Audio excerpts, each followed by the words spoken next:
things. In the previous video, we had stream of known properties that entered and maybe a vacuum nozzle. What we did was to simplify the governing equations, and we reached three equations. And what we shall do now is to put numbers into these equations and calculate other properties. For the mass conservation equation, we know all properties of this ratio. So what we know is that m dot equals AI VI divided by specific volume, and for area, for the inlet area, we know it to be 7.5 times 10 to the minus 4. This is a square centimeter, which we have to change it to square meters, times 55 meters per second. That is the entry velocity, and the specific volume, we learned it to be 0.13860, and the outcome is 0.2976 kilograms per second, and that's the mass flow through this nozzle. Now, for the second equation, which is the first law of thermodynamics, what we have is that HE equals HI, which was 3137.7 plus VI squared over 2, which is 55 squared over 2, and remember that square meters per square second is joules per kilogram, and we have to divide it by 1,000 so that the units would be compatible. This is kilojoules per kilogram, and now this would be kilojoules per kilogram. And here, minus this term, which is 390 squared divided by 2 times 1,000. And therefore, HE, the exit enthalpy, would be 3063.2 kilojoules per kilogram. And that's an interesting point, because for the exit properties, we knew the pressure, and on this pressure line, somewhere, either here or here, would be the exit point. There are different enthalpies, but we know the enthalpy. It is 3063. And remember that here we get Hg from the tables, and it was 2768. So comparing these two values, you see Hg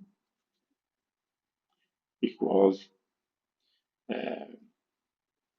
2768.3 kilojoule per kilogram. This is the value that we had read previously, and the conclusion is that exit flow is superheat.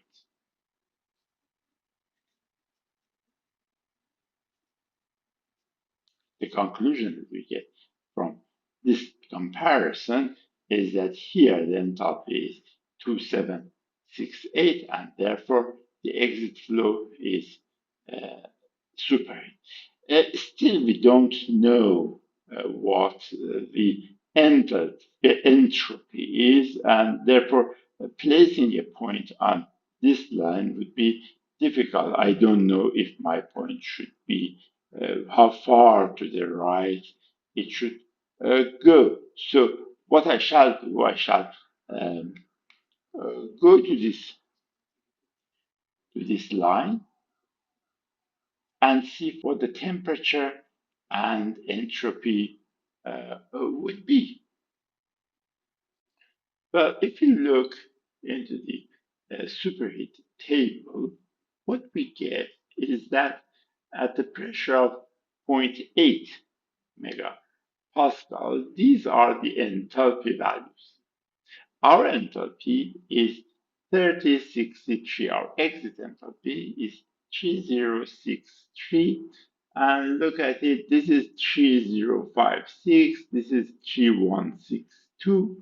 So our exit point would be somewhere between these 2 points. We expect a temperature just above 300 degrees C, but the exact value should be calculated by interpolation.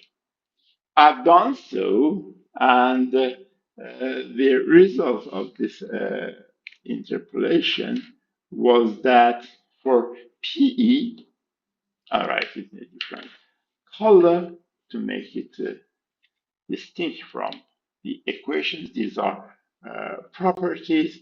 We know that PE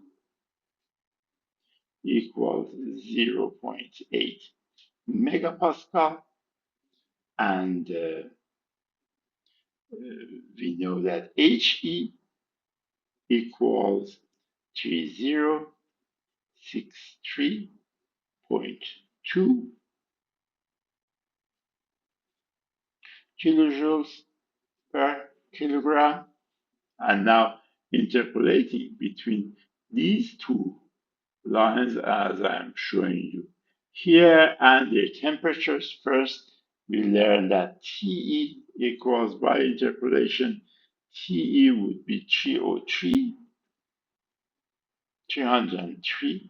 degrees centigrade, VE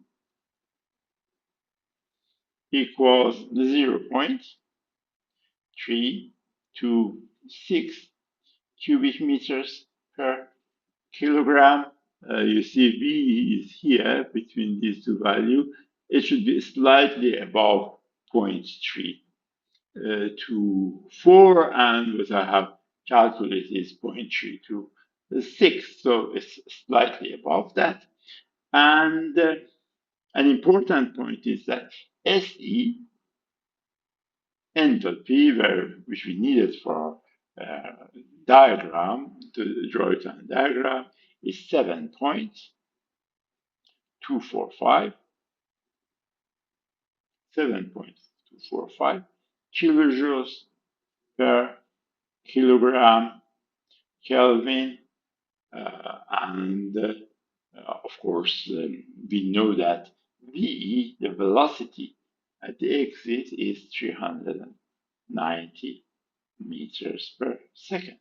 So with this knowledge of SE, which is 7.245, look what was SI. Entropy, the entry entropy was 6.7.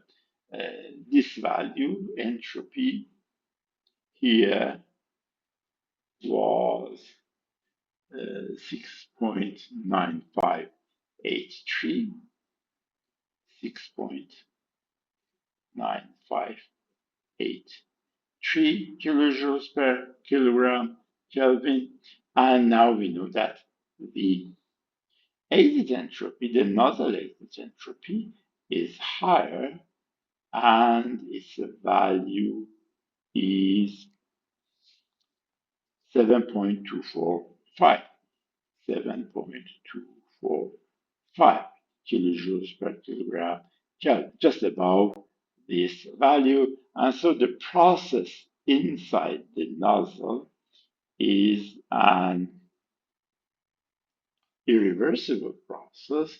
There is some entropy generation in it, which we shall calculate it from the second law of thermodynamics. Now the second law here tells us that S dot gen equals m dot that Se minus Si. We have all the values, and therefore we calculate it as S dot gen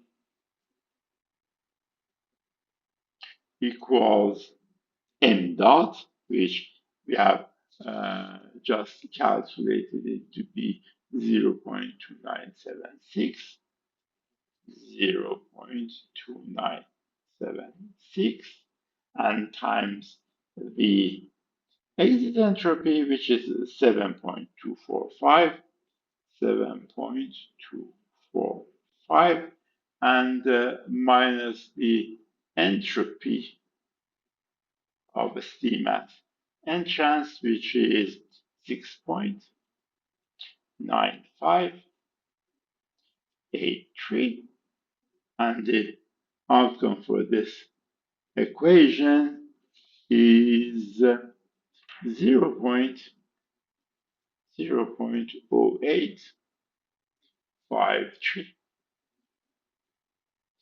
kilowatts per Kelvin, kilowatts per K, and that is the entropy generation. If you want to show it here, it's here, and the entropy generation in the nozzle is just this difference. This is the S gen for the um, nozzle. A further knowledge that we can gain from this equation is that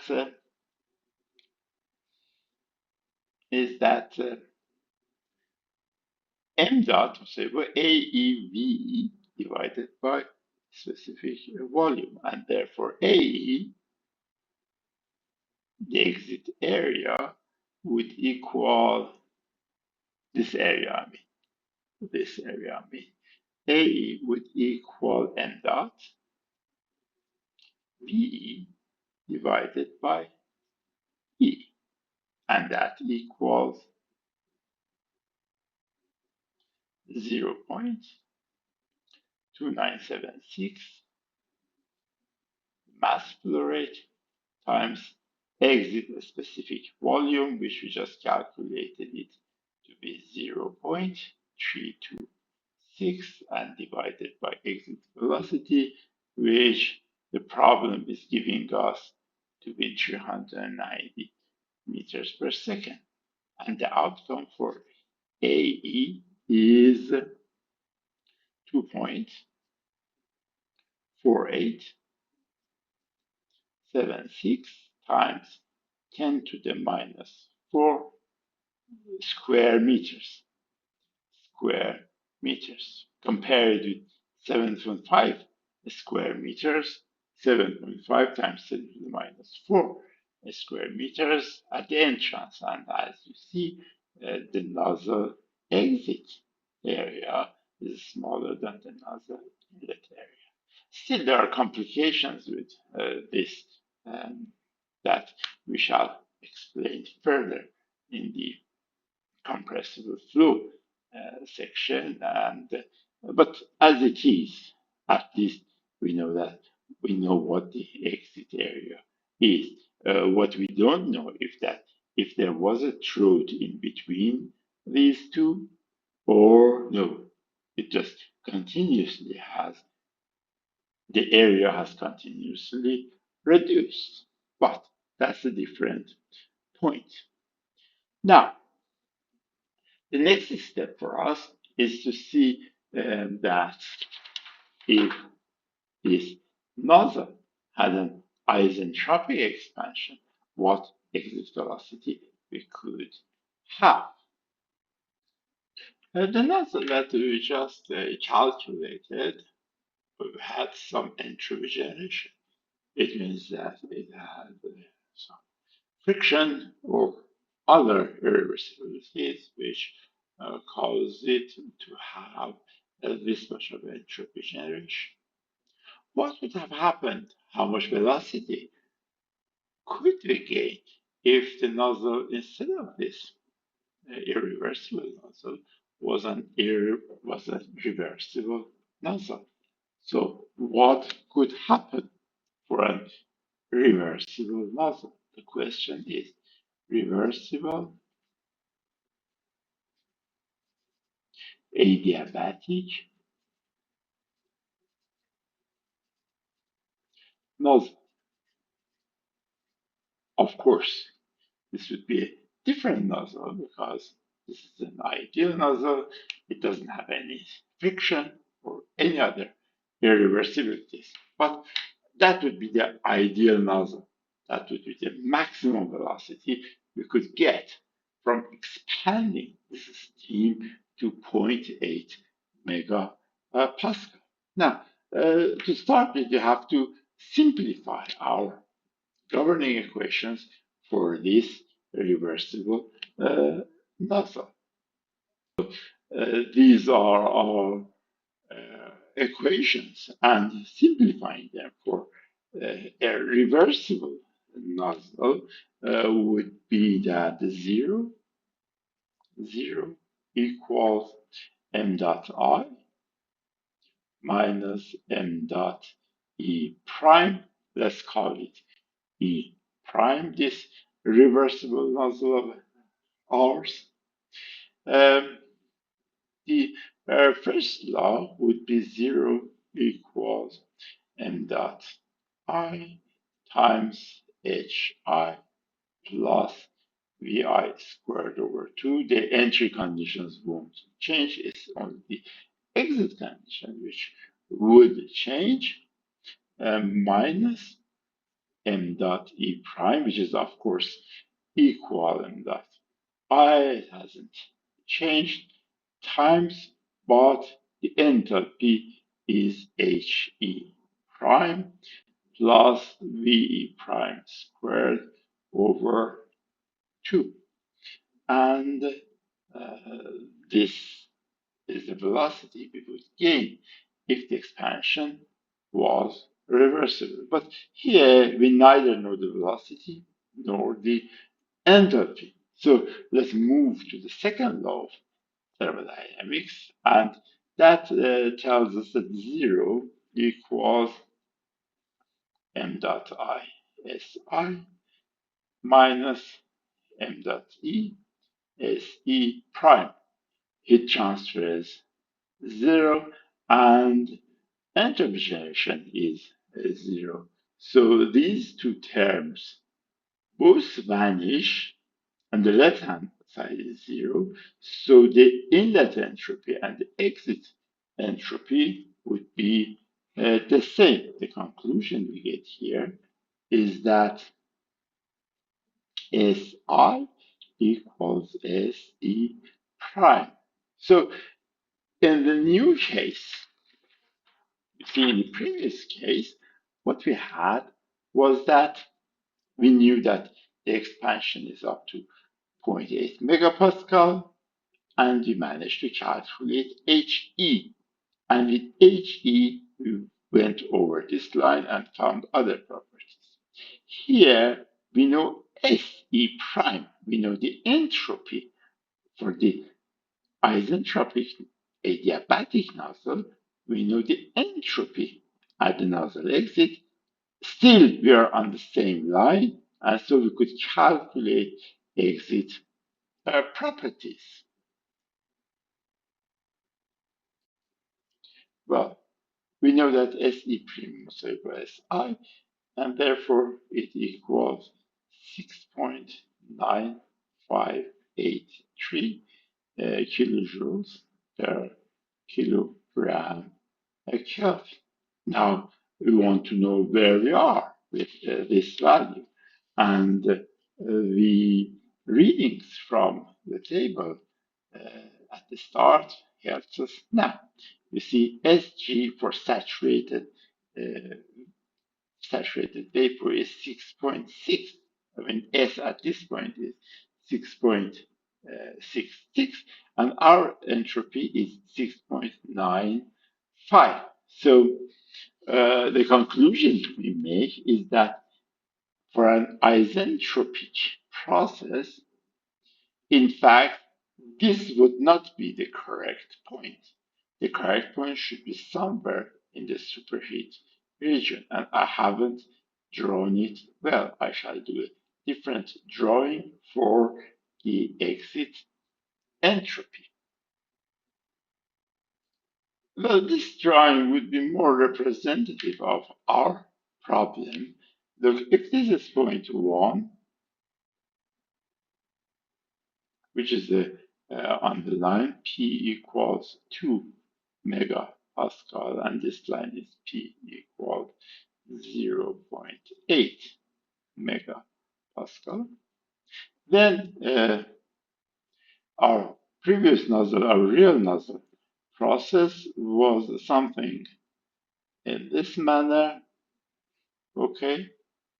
And the isentropic nozzle is here. And this point, which is the E prime, which is the exit point of the isentropic nozzle, is still in the superheat region. This is E, and this is E prime. So for this E prime, we could go to the tables again, once again, and calculate and read the different properties. Well, this is the superheat table for P equals 0.8, and we now know the entropy of the nozzle exit. It is 6.95, and as you look at it, it's somewhere between these two lines. It's somewhere between 200 and 250 degrees C. So we need some interpolation to calculate the exact values, and what I have calculated is that for PE equals PE prime here equals 0.8 megapascal, and SE prime equals 6.958 kilojoules per kilogram Kelvin. The conclusion we get is that TE prime equals 232 degrees C, 232 degrees C, and HE prime equals 2909.7 kilojoule per kilogram.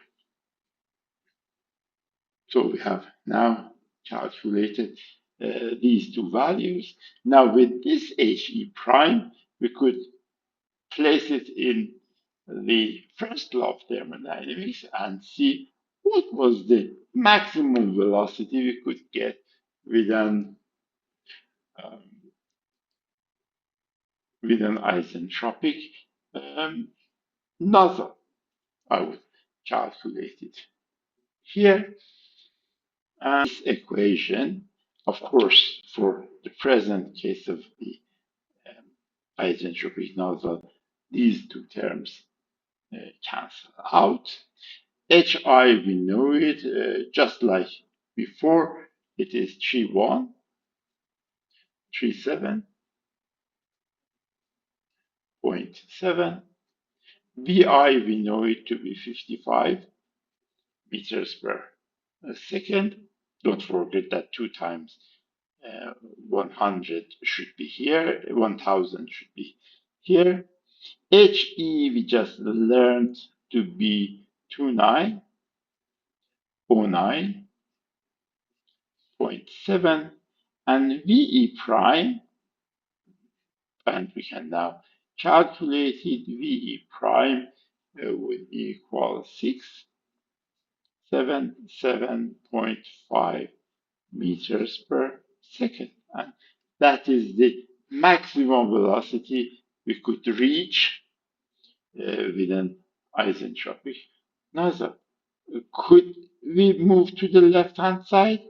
No, that's impossible. The second law tells us that for an adiabatic nozzle, there is no way that entropy would reduce.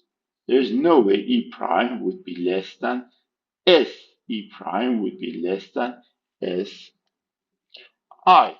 It should be either equal for isentropic reversible flow, or it should be more for a real nozzle. A final point for this problem is that how do we define efficiency for this nozzle? And usually, nozzle efficiency is defined with the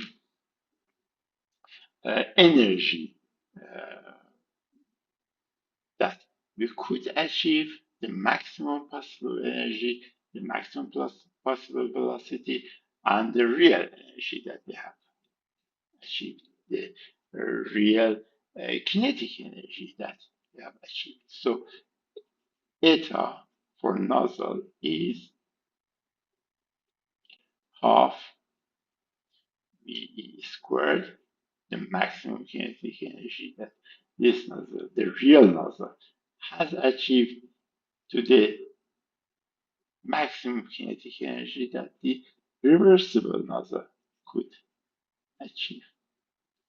And once we calculate it, it equals half times 390 squared divided by half times 677.5 squared. And the outcome for nozzle efficiency here is 0.331. Anyway, it's not a very good nozzle anyway. But thanks very much for watching, and cheers.